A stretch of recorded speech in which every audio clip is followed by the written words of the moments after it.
नमस्कार, मेरा नाम नितेश है और आप सभी का बहुत बहुत स्वागत। बड़ा रिटर्न्स मींस बड़ा दिमाग और बहुत सारे सीक्रेट्स, बट ऐसा होता नहीं है। किसी भी बड़े इन्वेस्टर की लाइफ को अगर उठा के देखें तो उनके पास एक रूल बुक होती है। वो रूल बुक उनको हेल्प करती है कि कहाँ उनको इन्वेस्ट करना चाहिए और क्या उनको नहीं करना चाहिए। और बड़ा इन्वेस्टर मार्केट में पैसे डाल के कभी बड़ा नहीं बना। बड़ा इन्वेस्टर बनता है अवॉइडेंस से कि क्या चीज वो छोड़ सकता है। मतलब कोई स्टॉक मुझे दिख रहा है और बहुत ज्यादा टेम्पटिंग है, बट क्योंकि वो मेरे रूल्स के खिलाफ है तो मैं वहां इन्वेस्ट नहीं करूंगा। Common stock uncommon profit, Philip A Fisher की किताब। इस किताब में फिलिप ए फिशर ने भी अपने रूल्स के बारे में लिखा है कि इन्वेस्टर को क्या नहीं करना चाहिए। वही सारी चीज हम इस वीडियो में डिस्कस करने वाले। बट स्टार्ट करने से पहले if you have not subscribe, please do subscribe to the channel and click the bell icon. Let's start. Do not buy promotional company. Promotional company क्या है? वैसी कंपनी जिनको मार्केट में आए ज्यादा टाइम हुआ नहीं और उनके फाउंडर्स के पास एक विजन होता है। आने वाले 10 साल 15 साल में ये कंपनी इतनी बड़ी हो जाएगी due to the requirement of that technology. इसी भरोसे से वो कंपनी में लगे रहते हैं, अपने पैसे डालते रहते हैं, बट रिटर्न की कोई सिक्योरिटी होती नहीं है। और बैलेंस शीट उठा के देखो तो लॉस पे लॉस पे लॉस, हर साल लॉस ही पोस्ट करते जाते हैं। ऐसी कंपनी से हमें बच के रहना है। क्यों बच के रहना है? One simple logic,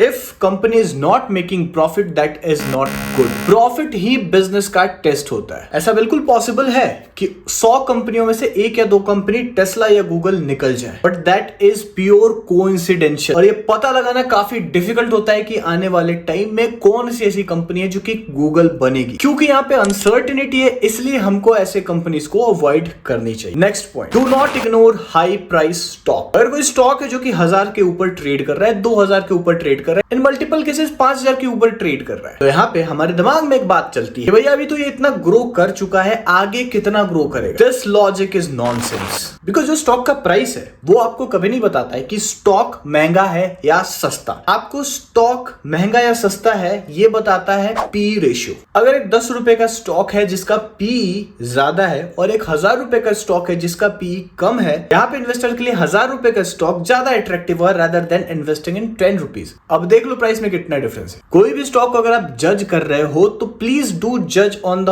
P ratio and the market perspective and आने वाला फ्यूचर में उस प्रोडक्ट जो बेच रहे हैं उसका डिमांड कितना होगा, नॉट बेस्ड ऑन कि ये तो 100% रिटर्न दे दिया, 200% रिटर्न दे दिया। This logic is false. Normal सी बात है, एग्जांपल के तौर पे मैं आपको बता रहा हूं, मल्टीपल पीएसयू कंपनीज अगर आप देखेंगे तो रिलेटिवली वो हाई प्राइस पे ट्रेड कर रहे हैं, बट अगर आप उनके पी को देखेंगे वो बहुत ही कम पे ट्रेड कर रहा है। You can check it out. Do not over stress diversification. एक तो डाइवर्सिफिकेशन एक ऐसा कॉन्सेप्ट है जो कि हर बुक में डिस्कस किए जाते हैं, सबका उस पे अपना अपना बिलीफ होता है। Well, diversification is a good thing कि आप अपना इन्वेस्टमेंट एक जगह नहीं रखते हो एंड जो आपका एक्सपोजर है वो एक जगह के लॉस से बच जाता है या मिनिमाइज हो जाता है। बट इस चक्कर में कई बार हम ओवरली डाइवर्सिफाइड हो जाते हैं जिसका कोई लॉजिक नहीं होता। अब यहाँ पे डाइवर्सिफिकेशन के इंटेंशन की बात करते हैं। Let's talk with example. मान लो मेरे पास 100 रुपए है और मेरे को एक स्टॉक में डालना है। मुझे एक स्टॉक मिलता है जो कि बहुत ही बढ़िया है। 100 रुपए की जगह मैं वहां पे सिर्फ 20 रुपए डालूंगा, because I don't want to take all exposure in one stock. अब बात आती है कि 80 रुपए को मैं क्या करूंगा। फोर्स्ड डाइवर्सिफिकेशन के केस में मैं वो 80 रुपए को उठाऊंगा, कोई भी लार्ज कैप में डाल दूंगा विदाउट रिसर्च, क्योंकि ये तो लार्ज कैप है, यहाँ पे मेरा पैसा सेफ रहेगा। और दूसरे केस में मैं 80 रुपीज को कैश में रखूंगा and I will keep searching for the stocks जो कि बढ़िया है, और जैसे ही बढ़िया स्टॉक मिलेगा वहां पे फिर मैं अमाउंट डालूंगा। जो पहला केस है that is over stress diversification, जहां पे हम जबरदस्ती अपने आप को डाइवर्सिफाई कर रहे हैं। लेकिन दूसरे केस में मैं अपने फंड का पूरा हिस्सा एक जगह नहीं डाल रहा हूं, मेरे पास बहुत सारे फंड बचे हुए हैं जो कि मैं अपॉर्चुनिटी मिलने पे डालूंगा। That is the right way. इसी चक्कर में हम देखते हैं कि कई लोग कई सारे म्यूचुअल फंड खरीद लेते हैं, बट उसका कोई लॉजिक होता नहीं है। डाइवर्सिफिकेशन के अगेंस्ट एक और लॉजिक है कि जब भी मार्केट बेरिश होता है सारे स्टॉक उतने ही पैनिक के साथ गिरते हैं और मार्केट में पैनिक फैला होता है। वहीं पे अगर बुल मार्केट होता है तो सारे स्टॉक ऊपर की तरफ ही जा रहे होते हैं और सबके सब इन्वेस्टर होते हैं। डिसाइड आपको करना है। Do not keep your eggs in one basket, but ऐसा नहीं कि कहीं भी फेंक दो। डू नॉट अवॉइड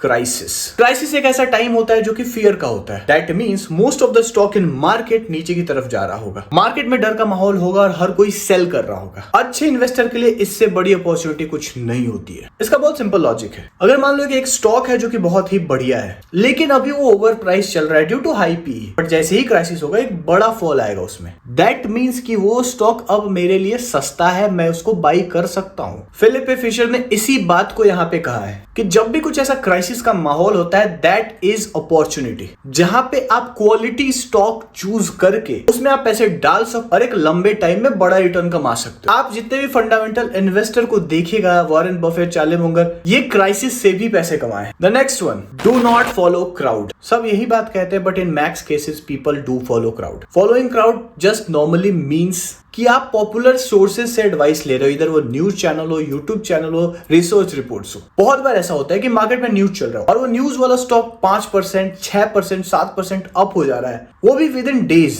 यहाँ पे हमको लगता है कि एक बहुत अच्छी अपॉर्चुनिटी है, हम पैसे डालते भी हैं और हम बनाते भी हैं पैसे। बट यहाँ पे एक कैच होता है, जब भी ऐसा स्टॉक एकदम लगातार ऊपर की तरफ भागता है तो उसमें आती है प्रॉफिट बुकिंग। अगर आपने फंडामेंटली सही लेवल पे खरीदा है तो बस आपका जो एक्स्ट्रा रिटर्न है, आपका रिटर्न कम होगा। बट अगर आपने हाइप्ड अप होके खरीदा है और प्रॉफिट बुकिंग आ गई तो आपका पोजीशन लॉस में चला जाएगा। और इस तरह अगर बार बार रिपीट करते हैं तो बहुत बार आप लॉस बनाओगे और स्टॉक मार्केट से भरोसा उठ जाएगा। That's why do not follow crowd और do not follow crowd sources. Invest in yourself, get some knowledge, research and then invest in stock market. Return बनाना काफी इजी है लेकिन उस तरीके को सीखना पड़ेगा, कहीं सुनाई बातों पे भरोसा ना करें। तो गाइस आज के लिए बस इतना ही। आई होप कि वीडियो पसंद आया। अगर यहाँ तक देख रहे हो please do subscribe to the channel. चलते हैं, फिर मिलेंगे, बाय बाय।